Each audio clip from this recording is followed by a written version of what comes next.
Seguimos vivos, de pie y con la solvencia de podernos llamar el noticiero de los jalapanecos. 11 años de incomodar a las autoridades corruptas, criminales y delincuentes que, a pesar de las intimidaciones, no han podido con este medio de comunicación. Empiezan los derrumbes por las fuertes lluvias. Tome sus precauciones si se conduce por las carreteras de Jalapa. El ingeniero Cristian Estrada, delegado de la Conred, así lo dijo.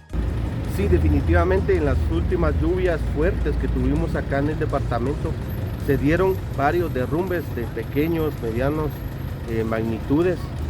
Contarles que estuvimos ahí trabajando como coordinadora en el kilómetro 77 al 82 de la RN19, en lo cual pues la municipalidad apoyó con maquinaria tipo retroexcavadora para remover todos los materiales, rocas, flujo de lodo, algunos árboles que se quedaron tendidos y que estaban pues muy vulnerables para los que ocupan los servicios, los transeúntes y demás. Entonces esos 2 días, sábado y domingo, pues estuvimos trabajando en coordinación con Provial y Municipalidad de Jalapa.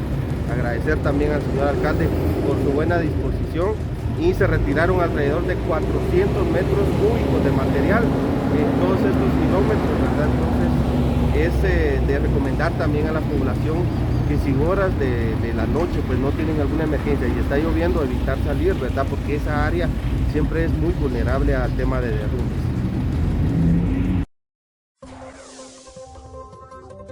Para los T21, los Chapines y el mundo, notijalapa.net.